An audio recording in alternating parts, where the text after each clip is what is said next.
بسم الله الرحمن الرحیم.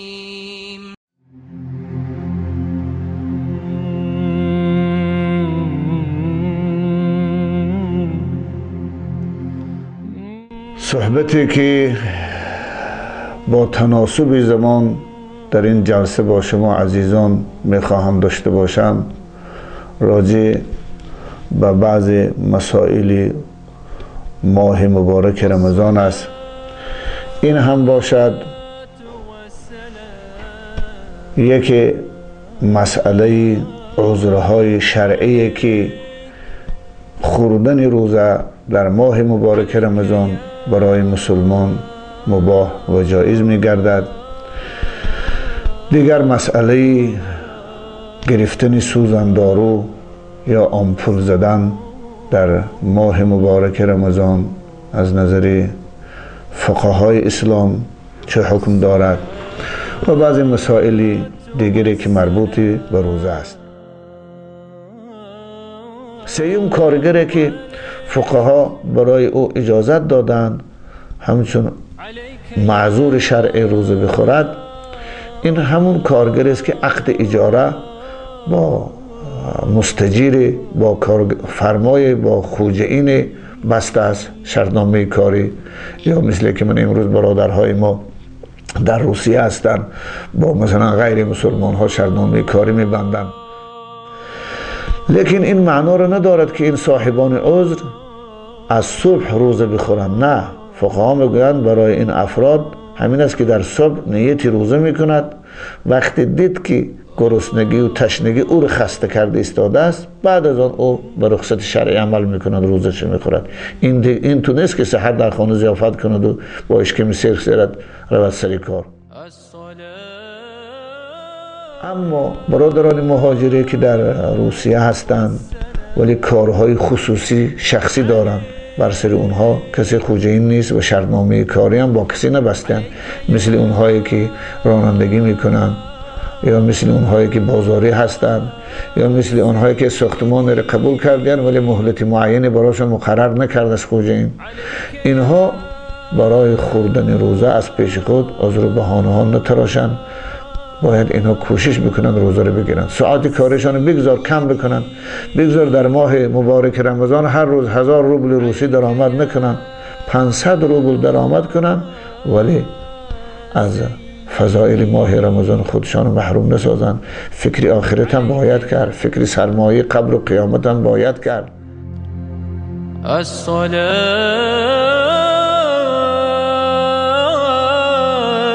والسلام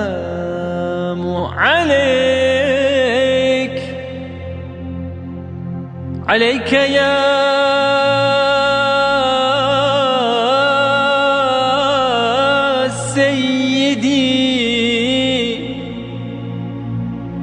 عليك يا بسم الله الرحمن الرحيم. الحمد لله والصلاة والسلام على رسول الله وعلى آله وأصحابه ومن والاه. به نام خداوندی که مصنوعها نشان از قدرت اوست و مخلوقها بیان از حکمت اوست و موجودها برهان از وجود اوست. السلام علیکم و رحمت الله و برکاته.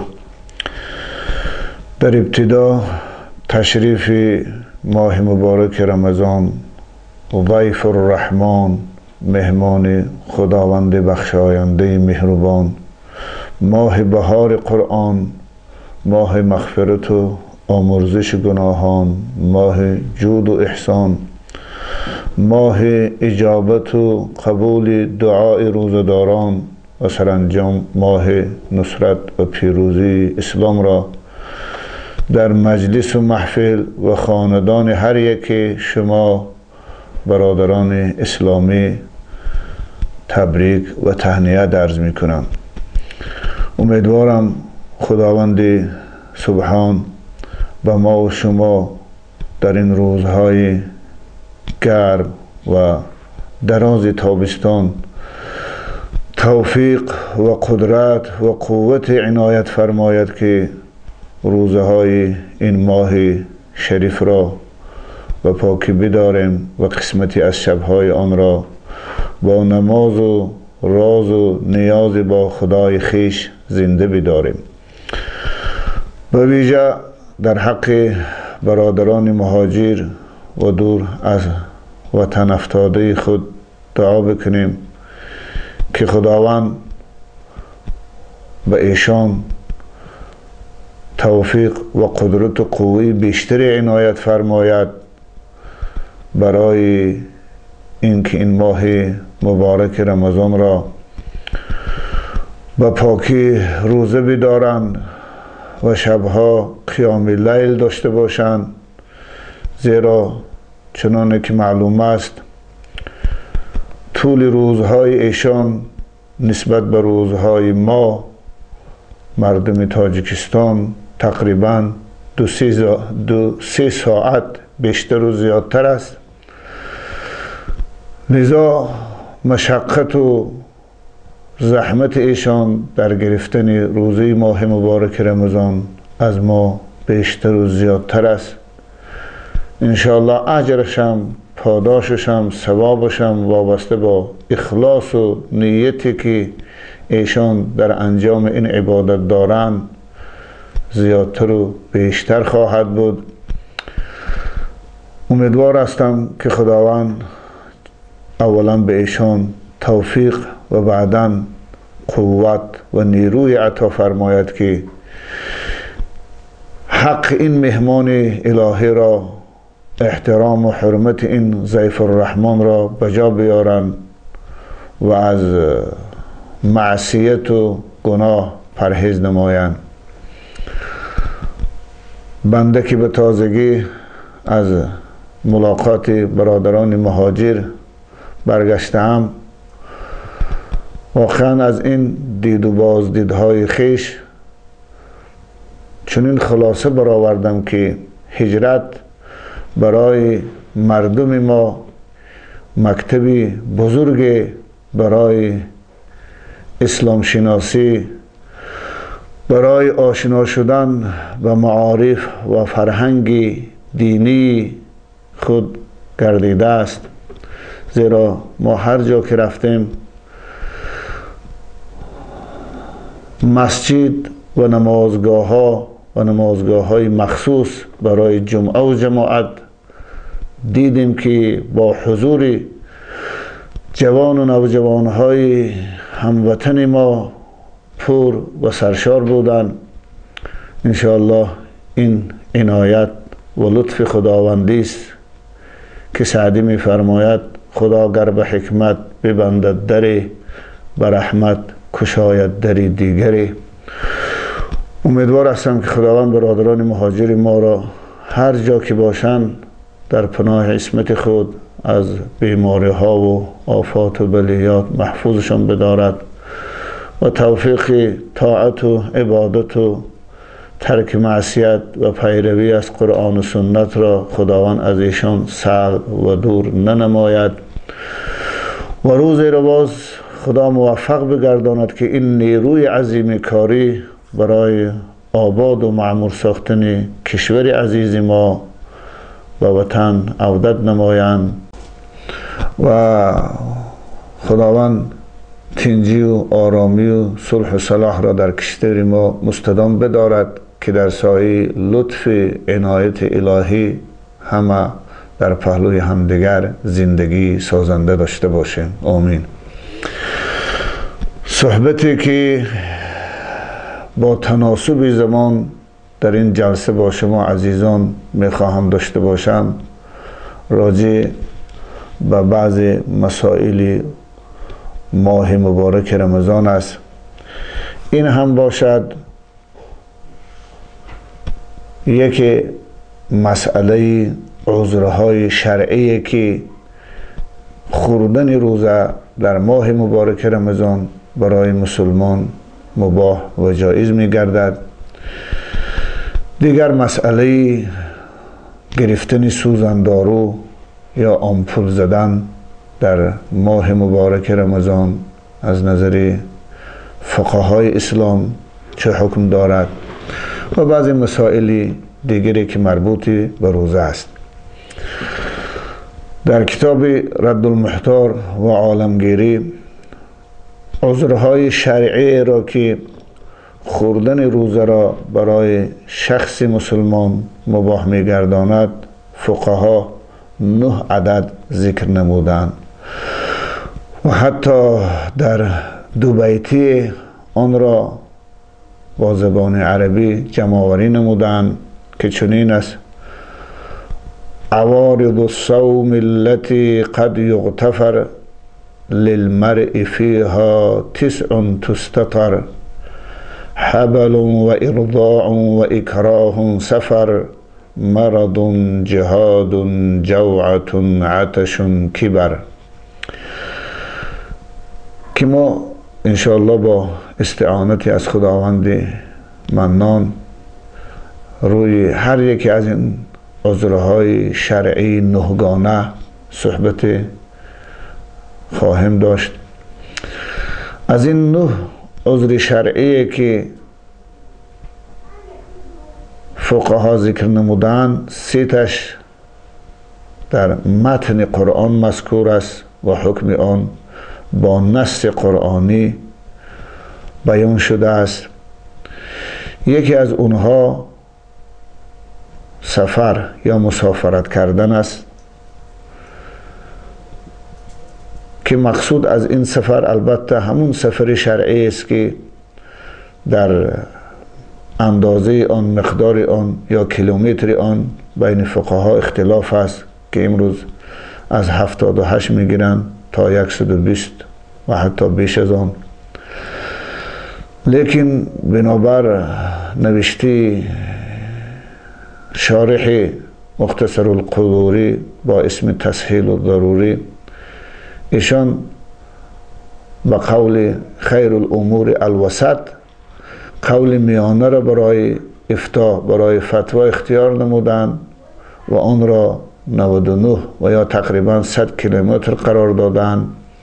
اگرچه امروز در حوزه های علمی زاهدان و هندوستان قول 78 راجح می دانند، ولی در دیار ما از بس که از قدیم الایام، از زمانهای گذشته که 120 مسافه سفر می دانستند و قول میانه را اختیار نمودیم، بنابر خاطر همین 99 کیلومتر یا تقریبا 100 کیلومتر این مسافه چی سفر شرعی است. از این خاطر هر کسی وقتی که با قصد سفر از خانهش بیرون می شود و مقصد سفر او و مسافه سفر او 100 کیلومتر و یا زیاده از 100 کیلومتر باشد، او از نظر شرعی مسافر است. مسافر است که برای او شریعت رخصت‌های عطا فرموده است که یکی از اون رخصت‌ها افطار نمودن روزه و یا خوردن روزه است. لیکن فقها میگوید در مسیر راه اگر شخص روزدار قبل از صبح از خانه بیرون شود، از شهر خود یا از دهه خود جدا شود قبل از صبح، حق دارد از ابتدای روز اون روزش بخورد. ولیکن اگر صبح را در محله خود، در شهر خود دریابد و صبح او روزدار باشد و بعداً قصد سفر نماید، در این صورت لازم است که او اون روز روزه را در مسیر راه کامل بکند، تمام بکند و نخورد. البته این در مذهب ماست و یتم مقیم سافره، در همه متنهای فقهی کتاب ما همین است که تمام میکند روزه آن روزش را، مقیمی که بعد از صبح به سفر میبرد. البته از فرداش میتواند روزه بخورد، لیکن قبل از صبح به سفر برد البته در ابتدای سفر میتواند روزش بخورد. همچنین وقتی که از سفر برمیگردد و یمسک بقیت یومه مسافر قدیمه، در متنهای فقهی ما هست. وقتی که از سفر برمیگردد اگر چند صبح در سفر روزه خورده بود با رخصت شرعی، ولی همین که به وطن برگشت و مقیم گشت، اگرچه اون روز براش روزه هم نباشد، برای احترام ماه مبارک رمضان فقهای ما میفرمایند که واجب است بر او که از خوردن و آشامیدن خودداری نماید، یعنی امساک نماید. البته خوردن روزه در سفر از نظر مذهب ما امری واجب نیست، بلکه یک مباح شرعی است. اگر سفر بدون مشقت باشد میتواند شخص مسافر حتی روزه بدارد.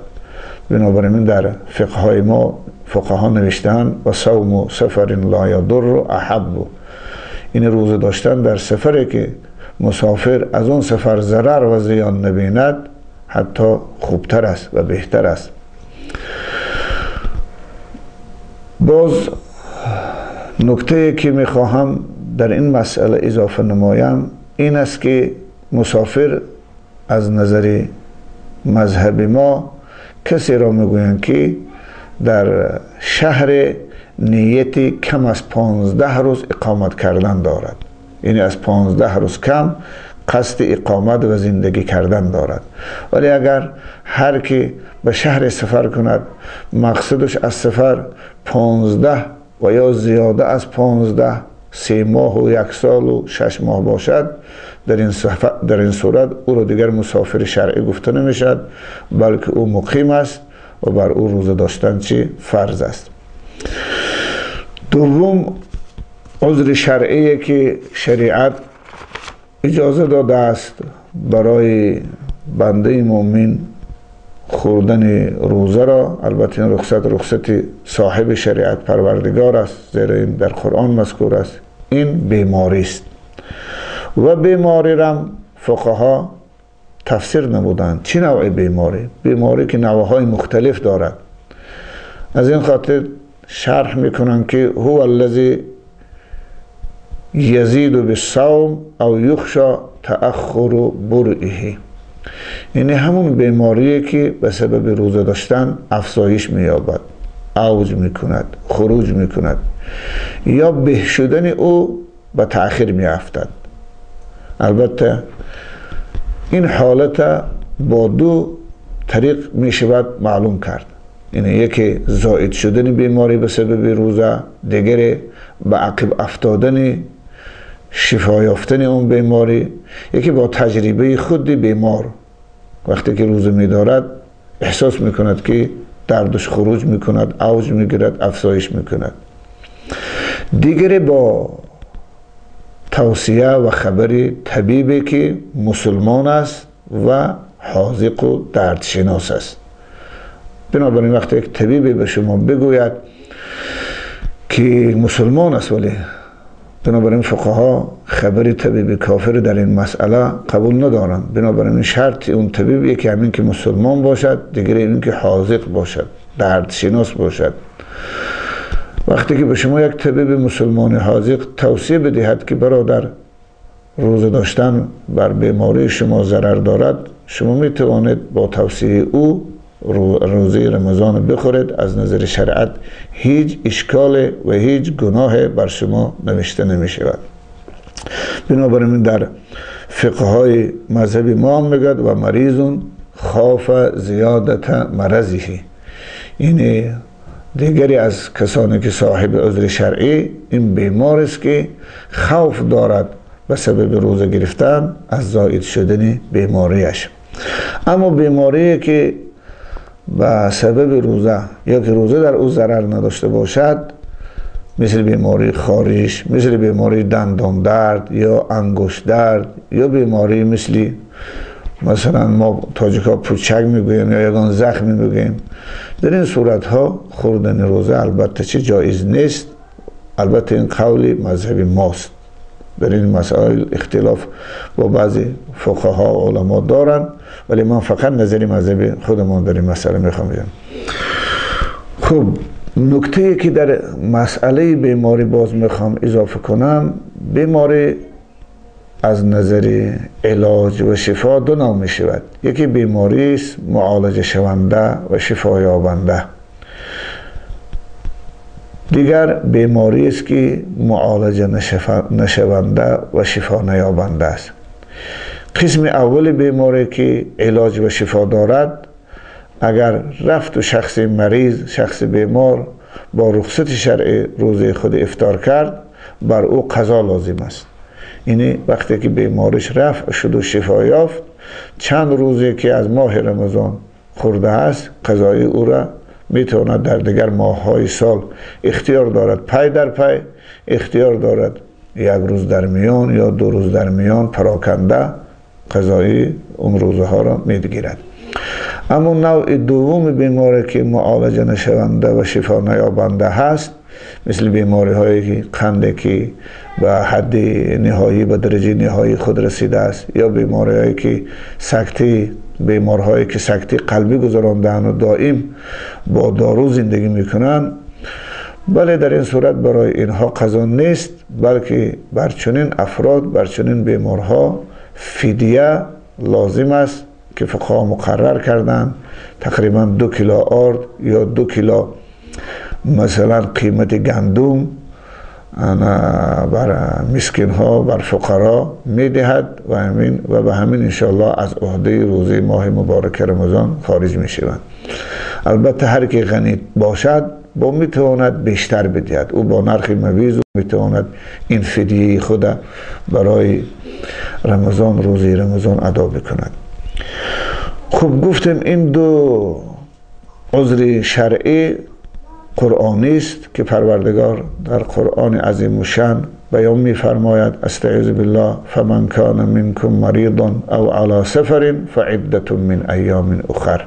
این دلیل است برای این 2 صنف کسانی که معذور هستند به عذر شرعی برای خوردن روزه، که پروردگار میگوید هر که در ماه مبارک رمضان بیمار می شود یا مسافر می شود، بر او لازم است که روزه های خورده را در روزهای دیگری از سال قضا بدارد. سوم صنفی که در قرآن عظیم الشان خداوند خوردن روزه را برای اونها اجازه داده است، این شیخ فانی است. این پیرمرد و پیرزنی که خیلی فرتود و عاجز و سست و ضعیف گشته است.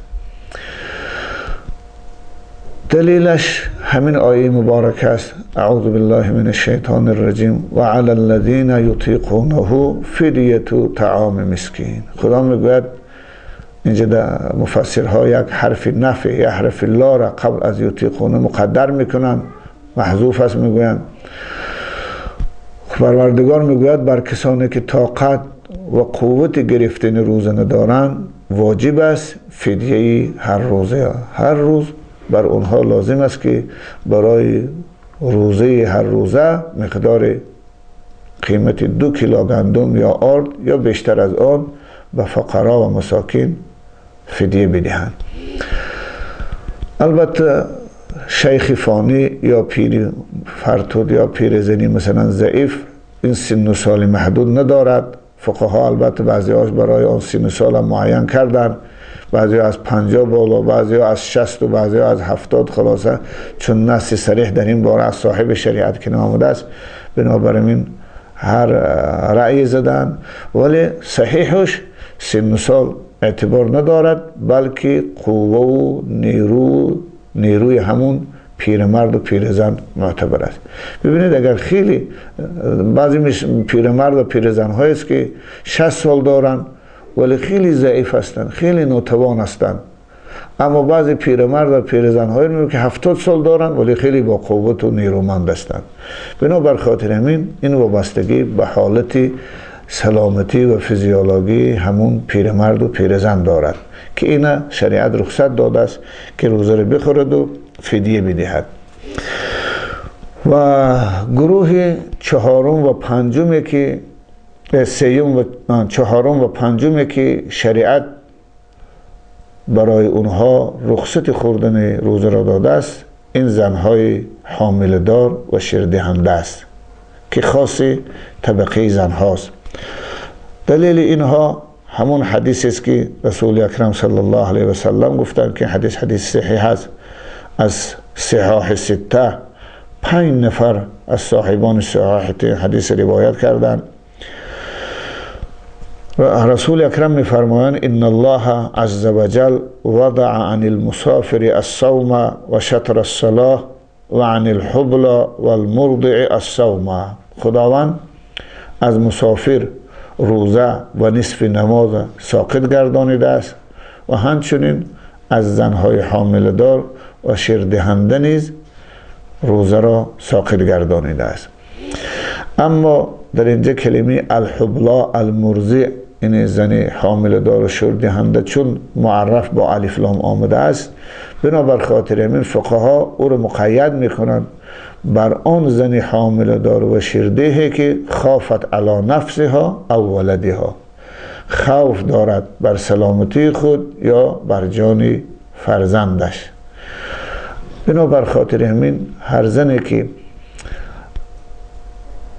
سلامتی خوب ندارد یا در ماه‌های آخر حامل داری است که خطر کمخونی بر اونها هست، یا یک طبیب مسلمان حاذق به او توصیه می‌دهد که برای شما گرفتن روزه مثلا ضرر دارد بر سلامتی خودت یا بر سلامتی جنینت، در این صورت این زن باردار میتواند برای حفظ سلامتی خود و حفظ سلامتی جنین خود روزی ماه مبارک رمضان بدارد، بعدا قضای او را به جا می‌آورد.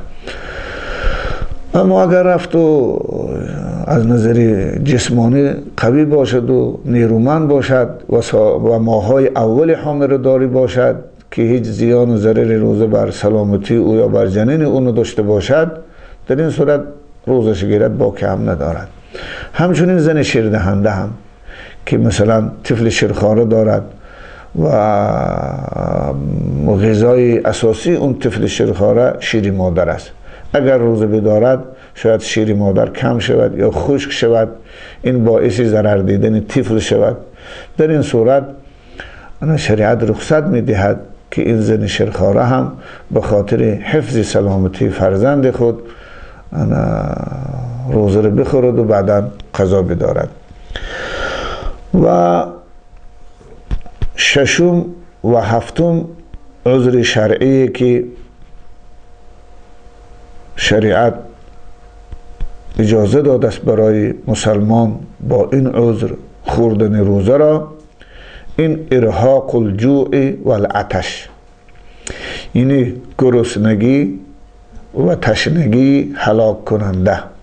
این وقتی که شخص روزه‌دار در چنین حالت گرفتار شود، خواه از سبب آن که شب سحرخوری نکرده است، خواه از سبب این که همون روز محنتی وزنین کاری سخت داشت، به همین حالت دچار افتید، گرسنگیش آنقدر شدت یافت، تشنگیش آنقدر شدت یافت که به حالتی بیهوشی بیمداری بروش پیدا شد، حتی خطر هلاکت یا نقصان عقل یا خطر از دست دادن کدام عضو مثل بینایی پیدا شد. در این صورت شریعت رخصت می‌دهد که بر این شخص که در چنین حالت، در چنین حالت بحرانی گرفتار شده است، روزه اش را بخورد و بعدا قضایان روزه می‌دارد. آره وقتی که با رخصت شرعی می‌خورد، اون نزد شریعت گناه ندارد، نزد خدا گناه ندارد و کفارت هم بر او لازم نیست. و فقها در حکم همین عذر ششم و هفتم کار سخت، محنت وزنین هم داخل کردن، ملحق کردن. البته کار سخت و محنت وزنین این یک عذر خودش مستقل در شریعت ذکر نشده است، بلکه در ضمن همین عذر ششم و هفتم که ما گفتیم گرسنگی و تشنگی هلاک کننده است و دلیل هر کدام اینها باید گفته شود. من دلیل عذر ششم و هفتم به شما بگویم که گرسنگی و تشنگی هلاک کننده چرا با چی دلیل عذر شرعی محسوب شد در خوردن روزه. این همون آیه های کریمه است که خداوند در قرآن می‌فرماید ولا تلقوا بایدیکم الی التهلکه خود را به دست خود به هلاکت نه اندازید، هلاک نسازید. وقتی دیدی ایستاده که گرسنگی تشنگی شما رو دارد هلاک میکند، در این صورت معنا ندارد که شما یک روی نموده مرگ بر خود ترجیح بدهید از این که چیزی بخورید. در این صورت اگر شما نخورید و با همون حال بمیرید، حتی از نظر شریعت شما گناهگار هم میشوید، زیرا خداوند در آیه دیگر میفرماید ولا تقتلوا انفسکم، ای مؤمن ها شما خودکشی نکنید، خود با دست خود هلاک نسازید. این دلیل است. ولی گفتیم در حکم عذر ششم و هفتم فقها داخل نمودند کسانی را که کار سخت و محنت وزنین دارند، مثل دروگرها، مثل نانپزها، مثل کارکنان کان انگشت، مثل اسفلکنها، یا مثل من مهاجران کاری ما که امروز در روسیه با اون روز طولانی که تقریبا 20 ساعت و 19 ساعت و 21 ساعت است بعضی جاها روزه می دارند و ساعت کاری هم خیلی طولانی هست. فقها چنین شخص را در حکم اون کسی که گرسنگی سخت و تشنگی سخت هلاکش می سازد داخل نمودند و بنابراین برای ایشان نیز رخصت شرعی را اجازت دادند. لکن فقها، خصوصا فقهای مذهبی ما، چنانه که در کتاب رد المحتار و عالمگیری است، این کسی را که صاحب کار سخت و محنت وزنین است مقید میکنن به چند قید. یکی میگویند این کارگر همون کارگر است که در خانه حتی به اندازه یک روزه قوت لایمود آذوقه برای خود و زن و فرزندان خود ندارد. اگر همون روز او محنت نکند، کار نکند، احتمال زن و فرزندان او رو به گدایی بیارند یا که از گرسنگی عذاب و رنج کشند. در این صورت شریعت اجازه میدهد برای او که اگر رفت و کارش اونقدر سخت باشد، اونقدر محنتش وزنین باشد که دیگه طاقت فرسا باشد، میتواند به خاطر اون روزه، یک روزه طعام، این آدم کار بکند و آذوقه مثلا اهل و عیال و زن و فرزندان خودش چی تامین بکند.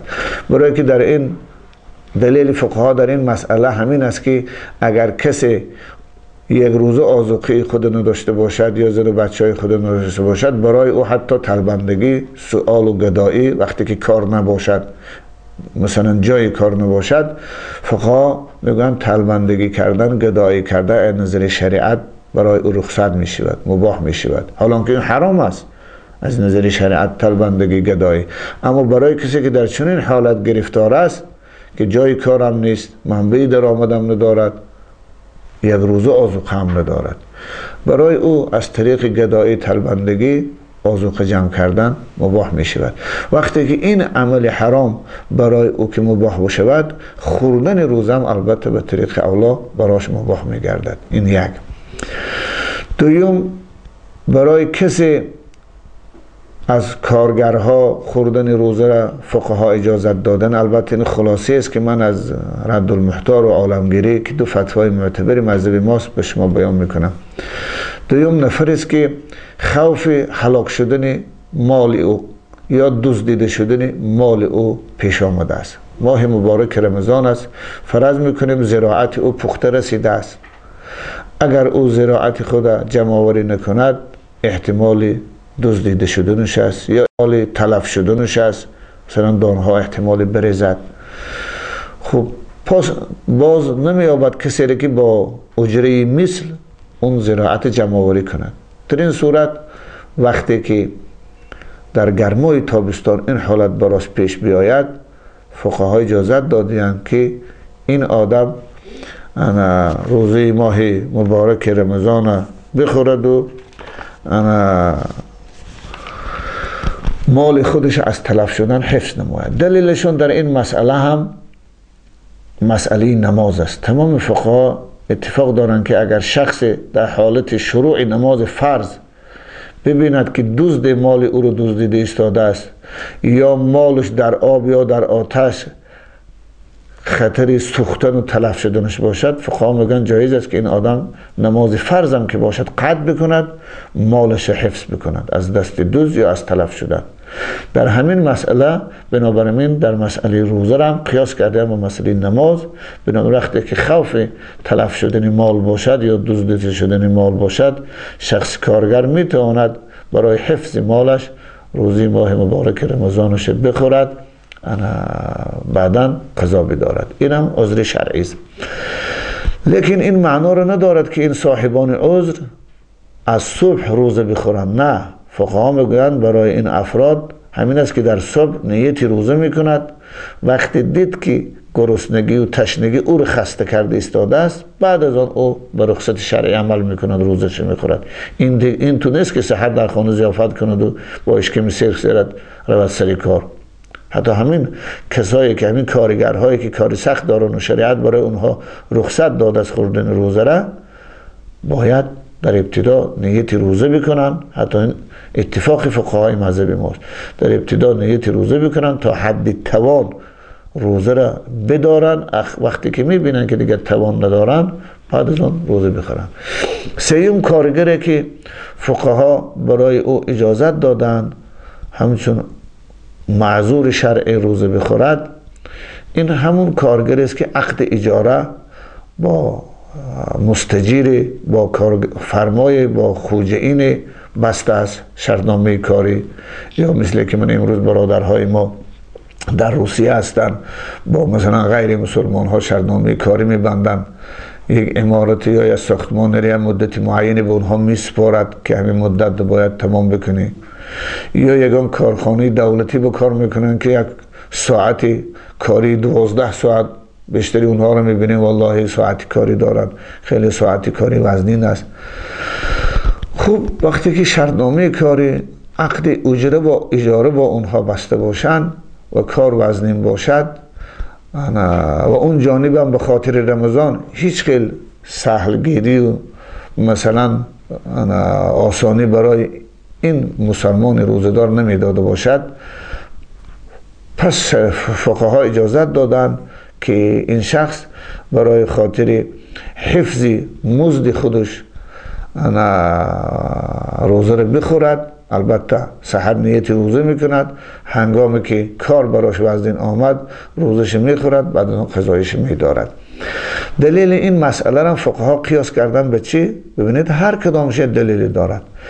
این قیاس کردن به کنیز مرضعه که در قدیم نزد فقها، حتی فقهای سلف متقدمین مون، اگر از کنیز شیر دهنده باشد برای کودک غیری که این چنین مرضعه ها بودن مثلا در زمانهای پیش که با عقد اجاره با صاحب، با پدر آن کودک مثلا وظیفه شیر دهندگی دارد، اگر روزه بدارد شاید شیرش خوش شود، شاید کودک اون خوجین ضرر ببیند. بنابر خاطر این شریعت اجازت داد که این قول متقدمینه برای این کنیز که به خاطر حفظ فرزند مردم روزش بخورد و بعد از آن قضا بدارد.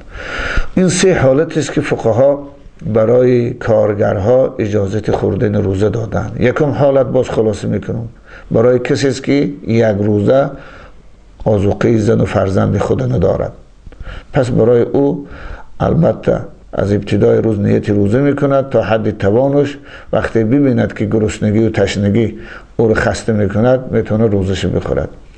دوم گفتیم کسی که خوف تلف شدن مال یا دزدیده شدن مالش باشد. سوم کسی که عقد اجاره یا شرطنامه مثلا کاری با کسی بسته باشد.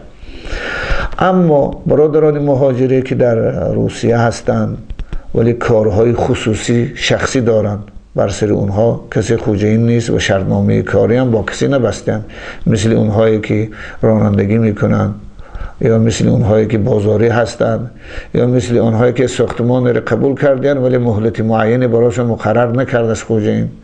اینها برای خوردن روزه از پیش خود عذر و بهانه ها نتراشن، باید اینا کوشش بکنن روزه رو بگیرن، ساعت کارشان بگذار کم بکنن، بگذار در ماه مبارک رمضان هر روز 1000 روبل روسی درآمد نکنن، 500 روبل درآمد کنن، ولی از فضائل ماه رمضان خودشان محروم نسازن.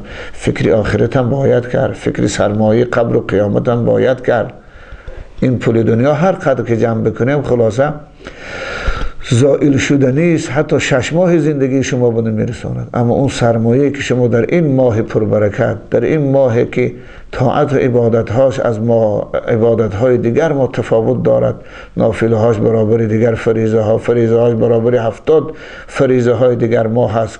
هر لحظه های این ماه خداوند شرافت بخشیده است که حتی آدم روزه دار نفسش حکم تسبیح دارد، خوابش حکم عبادت دارد، نباید خود محروم کرد. بنابراین کسی با عذر و بهانه های تراشیده و ساخته خود نه شرعی روزش میخورد، این البته گناهگار است.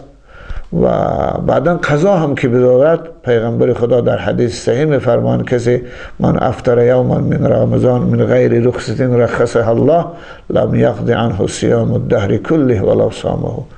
کسی یک روز رمضان بدون رخصت شرعی میخورد، تمام عمر اگر روزه دارد فضیلت آن یک روزه در نمییابد. زیرا روزه های ادایی در ماه رمضان است، این ماه طلایی است، این کیمیا دارد. اما روزه های قضایی در غیر رمضان است که فضایل ماه رمضان در روزه های قضایی دیده نمی شود.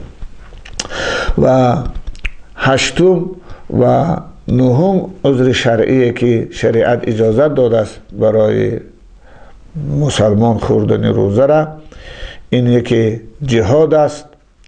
انا برای مجاهدها حتی در حضر، در خانه هم که باشند، در وطن هم که باشند، وقتی جهاد فرضی با دشمن خصوصا غاصب و استیلاگر پیش آمد، در ماه رمضان هم که باشد برای اونها شریعت رخصت داده است که روز افطار بکنند و علیه استیلاگران و غاصبان سرزمین خود بجنگند.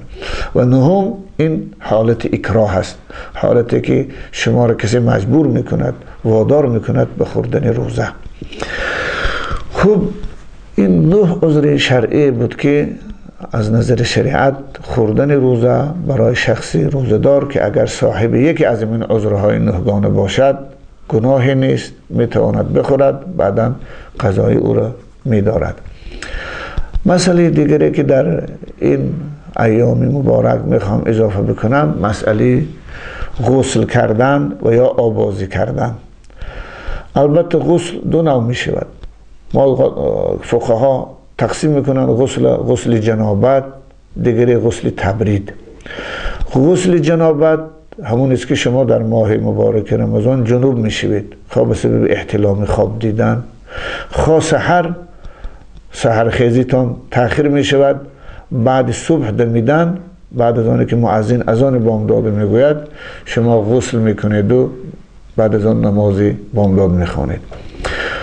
بل اتفاق غسل جنابت از نظر شریعت در ماه مبارک رمضان جایز است. همه در این مسئله اتفاق دارند، کسی اختلاف ندارد، زیرا در این مسئله حدیث های صحیح هست.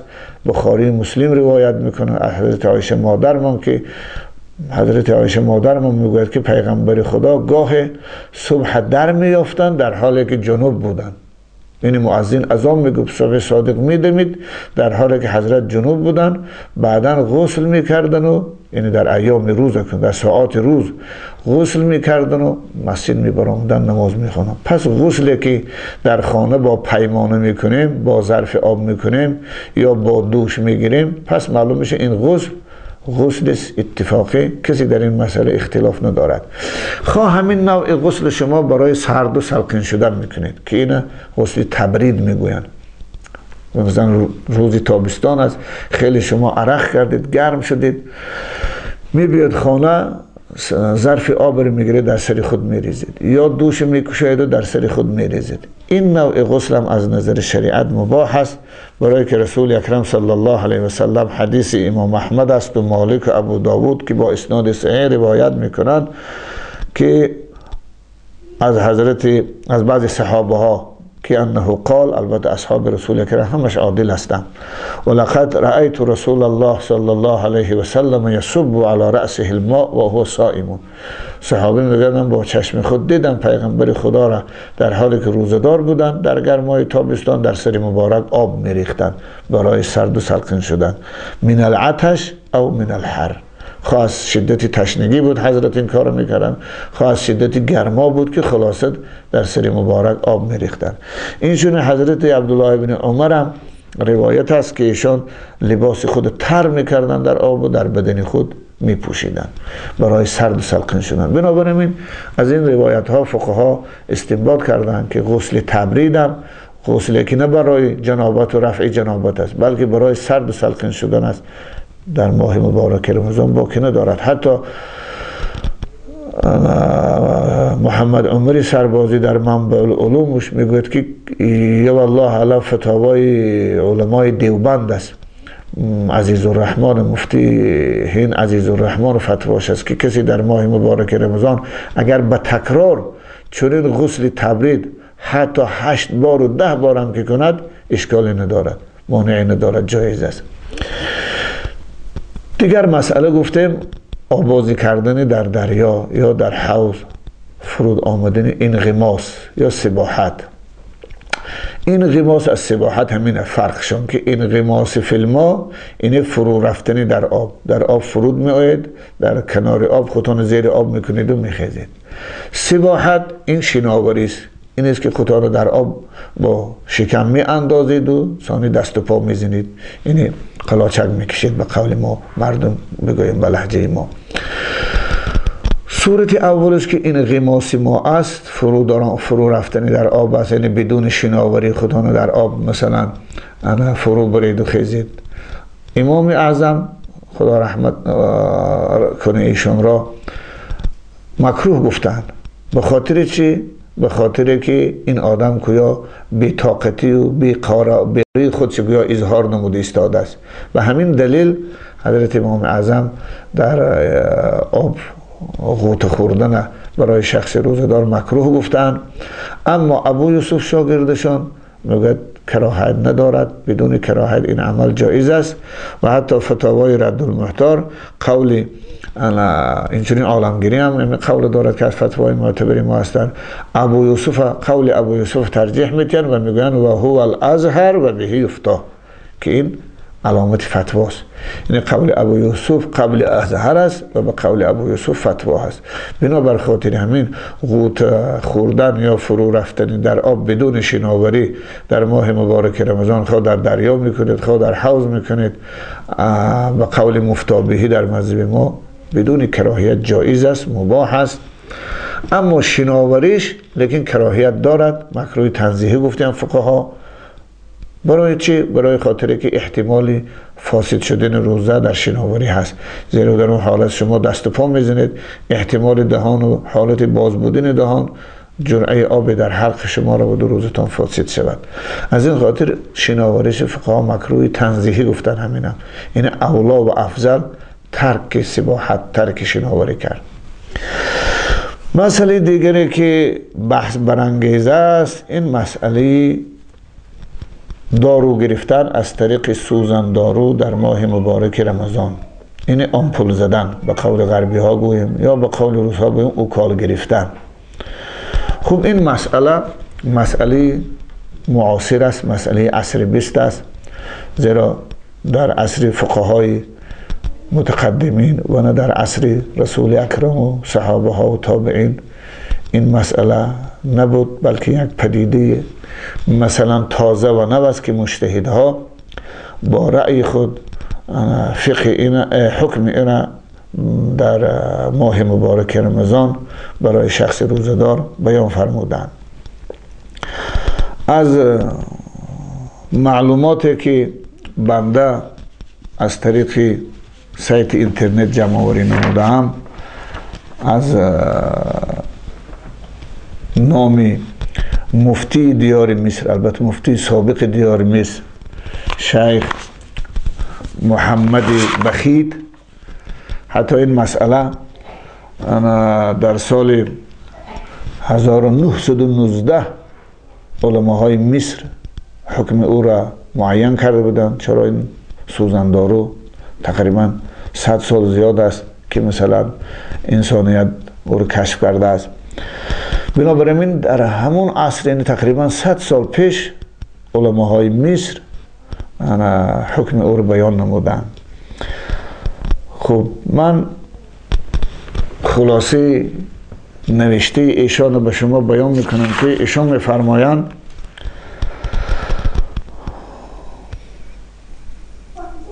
و من هذا یعلم ان الحقنه تحت الجلد لا تفسد الصوم باتفاق المذاهب الاربعه سواء كان للتداوي او للتغذيه او للتخدير وفي اي موضع من ظاهر البدن. ایشان میفرماید که دارو گرفتن از طریق سوزندارو یا آمپول زدن نزد فقهای 4 مذهب، ایشون هر 4 مذهب، هم مذهب حنفی، هم مذهب شافعی، هم مذهب مالکی و حنبلی، البته تفصیلات اونها رو به تفصیل آوردگی است، نظرات هر مذهب. از نظر 4 مذهب میگوید این عمل جایز است. دارو گرفتن از طریق سوزندارو در ماه مبارک رمضان برای شخص روزدار مباح و جایز است، برابر است که اون دارو را به خاطر معالجه و دوا و درمان میگیرد یا به خاطر تغذیه باشد، مثل گلوکازه که مثلا در اینجا شما از طریق سوزندارو غذا میگیرید. البته این مسئلهش مختلف است، اختلاف مختلف فیه است. در اینش بعضی از فقهای حنبلی اختلاف نظر دارن که بعدا به شما میگویم. خب به خاطر تخدیر است، یعنی کرخ کردنی بعضی عضو برای جراحی کردن. خب به خاطر شستشوی مثلا چی خون است، مثل من داروی گمادیس که مثلا بعضی وقت میکنن. در کدام موضع از بدن نکنن فرق ندارد، میگوید مثلا در سورین میکنن، در بازو میکنن، در کدام نقطه بدن که نباشد، خلاصه مفسد روزه نیست. و دلیل ایشان برای این مسئله چیست؟ البته اونها با چی دلیل میکنن؟ فقها برای این مسئله دلیل میارن. یکی همین است، میگوین که لو ادهن او اکتحل لا يفطر ولو وجد طعم الدهن او الكحل لو بزق فوجد لونه في الاصح. این اتفاقی است. این مسئله در فقه ما هم هست. این شخص روزدار در ماه مبارک رمضان اگر بر سر خود روغن چرب کند یا بر چشم خود سرمه بکشد، روزش فاسد نمی شود. حتی در چرکتاب میگوید بر کنی چرب سرمه و نیست بر تو جرمه، گفتی نظم دارد، نظمش ایال از یادم فراموش شده است. بر سر و چشم نیستد جرمه، یعنی اگر بر سرت میگه روغن مالی و بر چشمت سرمه کشی، از نظر شریعت این جرم نیست، این گناه نیست، بلکه مباح است. حتی رفت و میگه شما طعم همون روغن یا مزه همون سرمه را در حلق خود احساس نمودید، از سبب مثلا که پوست انسان سوراخی دارد که مسام میگوید در شریعت، از طریق سوراخی های پوست همون چرب و همون روغن که ما صلاح به البدن است، روغن مثلا از جمله چیزهایی است که نفع بدن در او هست، بر حلق شما هم که برسد، حتی میگوید شما رفت و در آب دهان خود رنگ اونم احساس بکنید، روزی شما فاسد نمیشد، روزی شما صحیح است. این یک دلیلشون. دلیل دوم، دلیل دوم این غسل کردن با آب سرد است. الان که چنانه که گفتیم، ببینید وقتی که شما با آب سرد غسل میکنید، از طریق مسام، این سوراخه های زیر مو یا سوراخه های پوست، رطوبت آب داخل بدن شما میشود. ببینید اگر داخلی بدن نشود که انسان سرد و سرخی نمیشد. پوست انسان سوراخ دارد که دلیلش هم خارج شدن عرق و ترشحات بدن است. همون عرق از کجا از بدن میبرد؟ از اون سوراخی های پوست خارج میشود. بنابراین در وقتی که شما با آب سرد غسل میکنید، از طریق این سوراخی ها بر بدن شما رطوبت آب داخل میشود. ولی بالاتفاق کسی نگفت است که در این صورت مسئله روزه شما چی فاسد شده است، بلکه روزتان کامل است، چرا که ما نو حکم آبازی کردن به شما گفتیم. بنابر خاطر همین اون چیزی که از طریق من چربو کردن یا سرمه کردن مثلا بر حلق ما داخل شد، این از طریق سوراخی های پوست است، نه از طریق مثلا اون سوراخی های طبیعی و معمولی که خداوند برای انسان خلق کرده است. خلاصه کلام فقها میگویند فقط روزه فاسد می شود از داخل شدن آن چیزی که از راه طبیعی، از راهی که خداوند خلق کرده است، راه بالا و پایان، یا از راه زخمی که در شکم شما هست یا در سر شما هست که از این طریق زخم سر یا زخم شکم دارو درمان به حلق شما یا بر شکم شما وارد می شود، روزه فاسد می شود. حتی یک اثر هم از ابن عباس روایت می کنند. این حدیث به پیغمبر خدا نسبت دادنش قول ضعیف است که ابو یعلا موصلی روایت می کنند. فقها این حدیث ضعیف گفتن که من در حتی حاشیه هدایه فتح القدیر تخریج احادیثش است، صراحتا ضعیف میگن. این حدیث از پیغمبر خدا البته بودنش ضعیف میگن. حتی صاحب هدایه هم ایشان هم میگوید که ابن همام صاحب فتح القدیر شارح هدایه، ابن همام میگه لجهالت المولاد لم یثبته بعض اهل الحدیث، یعنی به خاطری که یکی از زنهایی که راوی این حدیث است مجهول الحال است، بنابراین بعض اهل حدیث میگوید این حدیث نسبت به پیغمبر خدا اثبات نکردن، این حدیث مرفوع نگفتن. ولا شک فی ثبوته موقوفا علی جماعت من الصحابه، اما در این که این حدیث موقوف بر جمعی از صحابه هاست، در این باره البته هیچ شکی نیست. بنابراین این حدیث اصلی مال عبدالله ابن عباس و این چنین عبدالله ابن عمر است که در صحیح بخاری هم این حدیث آمده است. البته با روایت تعلیق یعنی معلق آمده است که ابن عباس گفتن که الصوم مما دخل ولیس مما خرج. روایت بخاری همین است، الصوم مما دخل، یعنی روزه فاسد میشد از اون چیزی که داخل میشود در شکم. مما دخل را شارح ها و فقها مقید میکنن مما دخل فی الجوف، یعنی روزه فاسد میشد از اون چیزی که داخل میشود در شکم از طریق باز معین میکنن از طریق منفذها، یعنی از طریق سوراخی های اصلی و طبیعی که خداوند خلق کرده است که راه بالا و راه پایان است، یعنی از دهان، از حلق، یا از دبر، از پس، یا از زخم شکم یا زخم تاری سر که اینش البته اختلافی است. امام اعظم از طریق زخمی در شکم اگر دارو وارد شکم شود یا از زخم سر تاری سر اگر دارو وارد مثلا دماغ شود، حلق شود، مفسد روزه میگوید، ولی امامین این مفسد روزه نمیدارد. جمهور هم دیگه مذهب ها هم این زخم جائفه و عامه، این زخم شکم و زخم تاری سر اگر دوایی کنیم و دارو وارد اصلا شکم هم شود یا حلق هم شود، مفسد روزه نمیگویند. فقط در مذهب ماست، این هم قول امام اعظم است، نه قول شاگردان ایشان. شاگردان ایشان حتی اینجا با قیدی دارند. بنابر خاطر این حدیث ابن عباس هم که حدیث موقوف میگن مضمونش همین است، الصوم مما دخل فی الجوف من طریق المنافذ الاصلیه، این روزه فاسد می شود از اون چیزی که داخل شکم می شود، از منفذهای طبیعی، از اون سوراخی هایی که خداوند برای انسان آفریده است، یا با قول امام اعظم گریم اضافتا از طریق اون زخم های شکم یا تاری سر البته اینش مختلف است گفتیم. اما اگر رفت و از غیر این طریق، از غیر راه بالا و پایان و از غیر زخم شکم و زخم مثلا تاری سر، از دیگر طریق اگر رفت و چیزی وارد بدن بشود، ناقضی مفسد روزه نیست، شکننده روزه هم نیست، مفسد و تباه کننده روزه نیست. چی برای که در مختصر و در هدایه هست.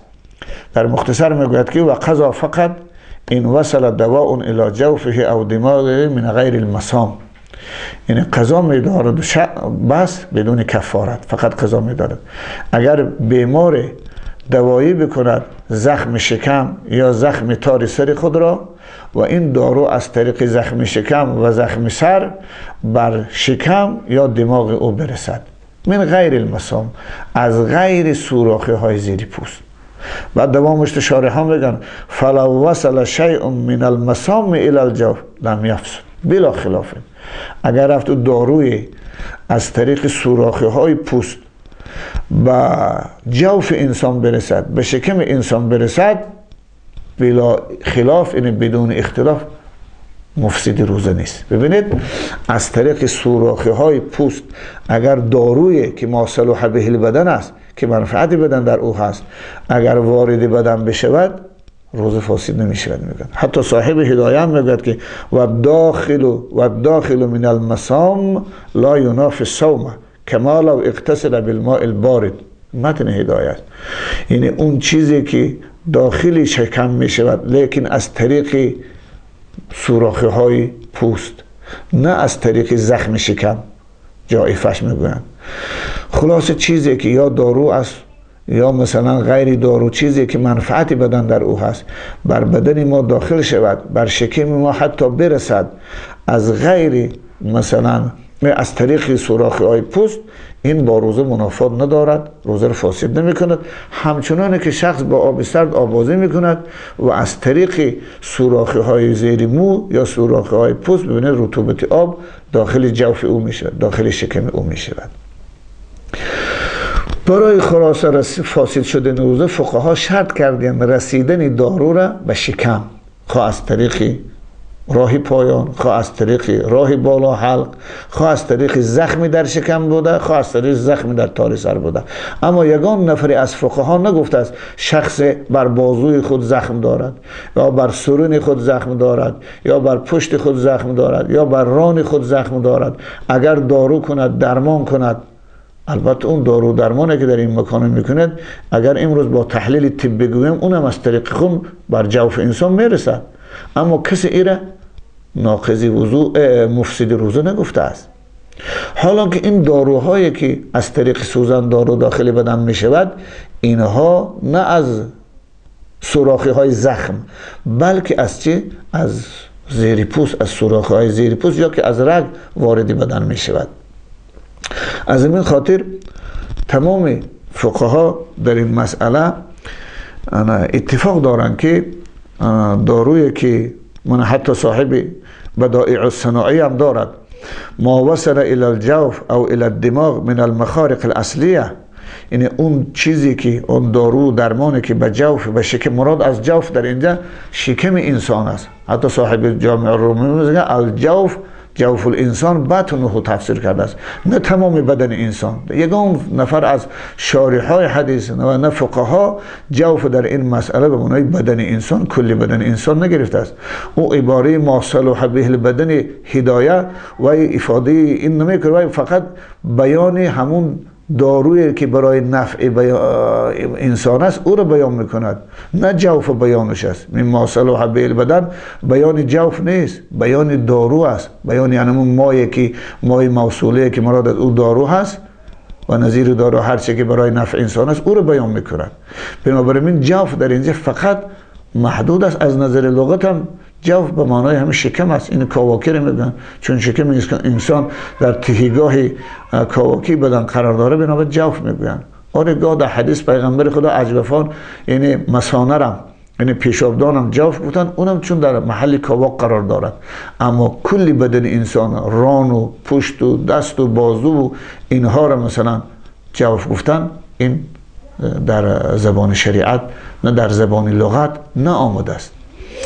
بنابر خاطر همین مراد از جوف اینجا فقط شکم است. میگوید که اگر صاحب بدائع صناعی میگن هر دارو درمانی که به جوف انسان، یعنی به شکم انسان یا به دماغ انسان، از سوراخی های اصلی، سوراخ های اصلی همون سوراخ های طبیعی که خداوند برای ما خلق کرده است، مثل من سوراخی بینی، سوراخی گوش یا سوراخی دبور برسد، افسد صومه، روزه را فاسد میکنن. میگن اما ما وصل الى الجوف او الى الدماغ من غیر المخارق الاصلیه فلا یفسده. اما اون دارو درمانی که به شکم ما یا به دماغ ما از غیر سوراخی های اصلی، یعنی از سوراخ های مو برسد، مثل که گفتیم یا شخص سرش چرب میکند از طریق سوراخ های مو روغن به حلقش میرود، یا سرمه میکند از طریق مثلا چشم به حلقش میرود، یا مانند این آبازی میکنه از طریق مثلا سوراخ های رطوبت آب بر بدنش داخل میشود، فلا یفسده، این روزه رو فاسد نمیکند. خوب، خلاصه کلام در این باره بحث خیلی زیاد است، چون صحبت ما صحبتی مثلا محدود است. از این خاطر من در این باره بحث زیادی نمیخواهم، برای دلیل کسانی که آمپول زدن مفسد روزه نمیگویند نمیخواهم بیارم. فقط فهرست فتواهایی را که فتوا دادن بر این که آمپول روزه را فاسد نمی کند به شما بیان میکنم. شنوندگان عزیز، خودتان منصفانه قضاوت بکنید که در این مسئله حق در کدام جانب است. اول از فتواهای مذهب حنفی، چنانه که گفتیم با اعتراف صاحب الفقه الاسلامی که خودشان حنفی مذهبن، وهابی زوحیلی، ایشان میگوید که ما لا یفسد الصوم عند الحنفیه، چیزهایی که در مذهب حنفی روزه را فاسد نمی کند، یکی الحقن فی العضل او تحت الجلد او فی الورید، یکی سوزن دارو زدن است در موشک یا زیر پوست یا در رگ، ورید گفته شاهرگ. والاولا عند الامکان تأخیرها الی المساء. البته تقوا بهتر همین است که اگر امکان باشد تا بگاهی همین سوزن دارو گرفتن موقوف گذارید خوبتر است. تقوا البته در این است. اما فتوا اگر رفت و مثلا ضرور افتید که در روز شما 2-3 مرتبه باید مثلا سوزن دارو بگیرید، این آمپول بگیرید، در این صورت فتوا بر این است که روزه شما فاسد نمی شود. اما الحقن الشرجیه فتفترو، اما حقنه شرجیه که این فقها کلیزم کردن میگوید از دبور، مثلا شستنی، مثلا انا روده ها میگن شستشوی روده ها از قسمت پایان، از مثلا مقعد، این در مذهب ما روزه رو فاسد میگرداند، ولی در دیگر مذهب ها همین هم مفسد روزه نیست. این قول صاحب الفقه الاسلامی که وهابی زوحیلی از علمای معاصر، از فقهای معاصر ما هست که الان در سوریه زندگی دارند و ایشان تالیفات زیاد، صدها کتاب در مسائل فقهی و غیر فقهی دارند و همه عالم اسلام ایشان به حیث فقیه معتبر اعتراف میکنند. دیگر از فتواهای مذهب حنفی منبع العلوم محمد عمری سربازی است که ایشان نه تنها فقیه و حتی صوفی هم هستند، با وجودی که صوفی ها خیلی با تقوا میشوند، ایشان در فتوای منبع العلوم خود حتی با دلیل هاشم میارد، اینجا فرصت ذکر دلیل های ایشان نیست، میفرمایند که تزریق آمپول و سریم برای روزدار اشکالی ندارد. سریم گفته واکسین میگن، واکسین کردن برای پیشگیری بعضی کسلی من دامن و اینو، یعنی در ماه مبارک رمضان روزه رو فاسد نمی کند و در این صورت روزه مثلا روزدار میگد باقی است، کدام خلل در روزه ایشان واقع نمی شود. این مختصری فتوای محمد عمری سربازی است که من به شما قرائت کردم. و فتوای دیگری که مشهور است در مذهب حنفی، این فتوای دارالعلوم دیوبند است. دارالعلوم دیوبند همون دارالعلوم معروف و مشهور است که مانند مولانا عبدالحی و دیگر بزرگان رو برای ما تربیت کرد تا امروز. الحمدلله این دارالعلوم فعالیت میکند.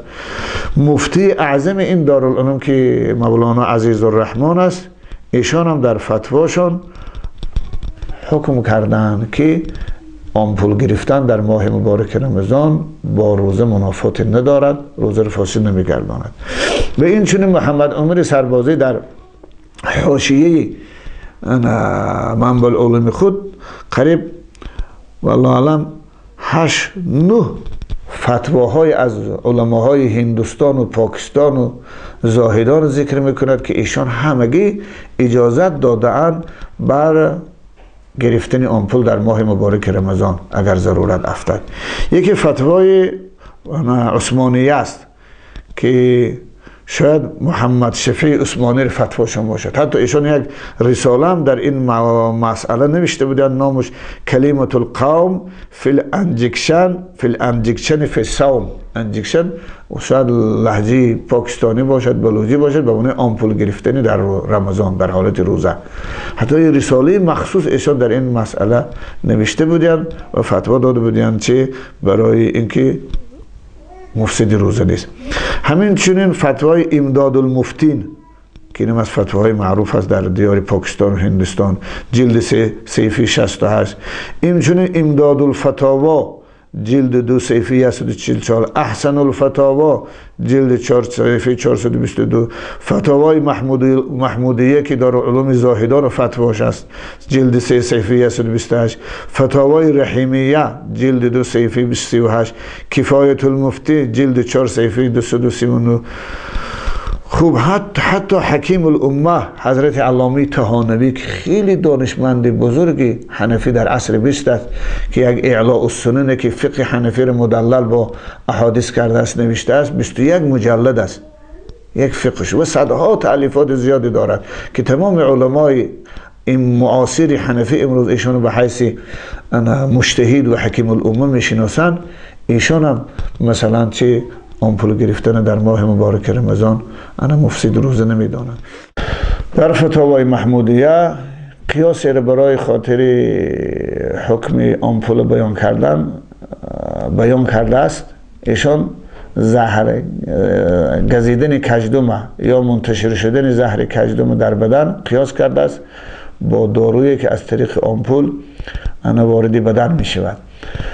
البته این قیاس از یک جهت درست است، از یک جهت البته صحیح نیست. از این جهت که زهر ما صلح به البدن نیست، اما از این جهت که مانند دارو زهرم در تمام وجود منتشر می شود، شباهت با چی؟ با داروی آمپول دارد. کسانی که میگویند زهر کژدم محدود و محبوس در منطقه پوست است، این دلالت میکند بر بیخبری و ناآگاهی اونها از علم طب و از علم آناتومی انسان شناسی، زیرا که زهر مار و کژدم هم از طریق خون با سرعت در تمام بدن منتشر می شود. اگر اون منتشر نشود چرا انسان از زهر مار و کژدم میمیرد اگر او که محدود بر منطقه پوست باشد؟ بنابراین مانند دارو اونم در بدن منتشر می شود، حتی به جوف هم می رسد. بنابراین در یگان کتاب فقهی فقهان نگفتن اگر شخص مار یا کژدم بگزد روزش فاسد می شود بدون اختیار. خب با اختیار خود، با قصد خود مار را کژدم را بیارد و بر بدن خود گذارد او را بگزد، در این صورت هم روزش فاسد نمی شود. حتی انا صاحب الفقه الحنفی فی ثوبه الجدید میگوید که اگر کسی در زخم شکمش یا در زخم تاری سرش، ببینید این دو زخم از دیگر زخمهای بدن فرق میکند. ما سوزن دارو را مثلا بیشتر از رگ میگیریم، از مثلا سورین میگیریم، زخمی در شکم نداریم، زخمی در تاری سر هم نداریم، بنابراین سوزن دارو هم در اینجا استفاده میگوید اگر شخصی در زخمی در تاری سر و شکم بودش اگر یک شیء را داخل بکند با نفس خود، با قصد خود داخل بکند و اون شیء در همون جوف او یا در دماغ او قرار بگیرد، یفسد صومه، روزش فاسد است. ولو لم یکن فیه صلاح بدنه، اگر چند در او صلاح بدن نباشد، صلاح بدنش هم نباشد، روزه مثلا چی فاسد می شود. اما یگان فقیه نگفت است که کسی از طریق سوراخی پوست زهر کژدم یا زهر مار بر بدن خود روان بسازد روزی او فاسد می شود. بنابر خاطر این قیاسی که صاحب محمود الفتاوا در فتاوای خویش کرده است از یک جهت درست است، نه اینکه او غلط است. خب خلاصه کلام این فهرست قریب 10 کتاب فتوا از مذهب حنفی بود که من به شما مثلا بیان کردم در اینکه آمپول گرفتن یا دارو گرفتن از طریق سوزن دارو در ماه مبارک رمضان مفسد روزه نیست. اما از فقهای غیر حنفی اونقدر زیاد است که بشود در این مسئله حتی گفت امروز اتفاق و اجماع است. شاید 90% یا 95% فقهای معاصر اتفاق دارد برای اینکه دارو گذرانیدن از طریق سوزن دارو یا آمپول زدن مفسد روزه نیست، مگر در یک نوع دارو که برای تغذیه هست که او را مثلا گلوکوز میگویند که وی حتی علماهای حنبلی خصوصا مثلا من امروز در فتاوای حرمین شریفین است همینش استثناء میکنم، برای خاطر اون میگویند اکل و شرب معنوی حساب است. او در حکم اکل و شرب معنوی است، چرا انسان از وی دیگه هم گرسنگیش رفع میشود هم تشنگیش رفع میشود، میتونه حتی روزها هفته ها میتونه چیزی نخورد با همون داروی گلوکوز و زندگی بکند. از این خاطر در داروی گلوکوز هم یوسف قرضاوی در فتاواش توصیه میتد که بهترش همین نوع دارو را در ماه مبارک رمضان امکان داشته باشد پرهیز کنند، اگر علاجش باشه شبانه گیرند. ولی اگر ضرورت هفته دیگر چاره نباشد نزد دیگر 3 مذهب دیگر، نزد خصوصا علمای مذهب ما با هیچ نوع دارو خواهد برای تغذیه است، خواه برای تداوی است، خواه برای تخدیر کرخ کردن است، خواه برای شستشوی خون است، هیچ نوعش مفسد روزه نیست. در مذهب شافعی هم همچنین، در مذهب مالکی هم همچنین است. فقط یگانه کتابی که بنده دسترسی پیدا کردم برای اینکه آمپول زدن یا دارو گذراندن از طریق سوزن دارو را اوکالا مثلا مفسد روزه گفته است، این کتاب الفقه الحنفی فی ثوبه الجدید نوشته عبدالحمید محمود طهماسب است که ایشان خودشان لکن در آخر گفته است که این البته رأی من است که میگویم سوزن دارو کلش مفسد روزه است. بعد در آخرش ایشان میگوید که هذا الذي وصل الیه رأی القاصر فی هذه المسئله، این میگه رأی کوتاه من است در این مسئله که به شما گفتم که مفسد روزه است. و احب ان يعلم القارئ ان كثيرا من السادة العلماء لا يوافقونني على هذا الرأي، لیکن میگم من دوست میدارم که خواننده کتاب من بداند که این فکر منبع شاید بسیاری از علمای مثلا معاصر، فقهای معاصر موافق نباشن و یرون عدم فساد الصوم، اونها روزه را مثلا فاسد نگویند به سبب مکال گرفتن یا آمپول زدن و دارو گذرانیدن. و بوسعه ان یأخذ برأیهم، حتی آخرش گفت است خواننده محترم حق دارد که برای جمهور عمل بکند، برای من نه. رأی جمهور که مفسد روزه نیست برو امیتون عمل بکنند. و الاحتیاط فی العبادات مطلوب، فقط مقدار که البته احتیاط خوب است. یعنی بنابراین ما هم توصیه میکنیم با کسانی که در ماه مبارک رمضان دارو میگیرن از طریق اوکالا، از طریق سوزن دارو، اگر امکان باشد علاجش باشد شب کنید این کار بعد از افطار. ولی اگر رفت امکان و علاجش نباشد در این صورت هیچ ما اشکالی ندارد، هیچ مانعی ندارد، روزه شما به این فاسد نمی شود، می توانید از این رخصت شرعی شما استفاده برید، زیرا این قول جمهور است نه قول من فتواها رو به شما ذکر کردم. حتی 4 مذهب اهل سنت در این مسئله اتفاق دارن، مگر فتوایی که الفقه الاسلامی برابر است، این فتوا رو نشد فتوای شاذ گفت، فتوای فرد گفت، نه فتوای جمهور. بنابراین این اختیار دارید شما به این فتوای شرعی، به این رخصت شرعی اگر ضرورت پیش بیاید میتونید عمل بکنید. در آخر از خداوند منان مسئلت دارم که خداوند طاعات و عبادات همه ما و شما را به درگاه خویش قبول بفرماید و خداوند با برکت عبادت و طاعت این ماه ما را از جمله رحمت شدگان و مغفرت شدگان و آزاد شدگان از آتش دوزخ بگرداند. و السلام علیکم و رحمت الله و برکاته. محمد یا رسول الله، يا حبيب الله محمد، يا خليل الله محمد.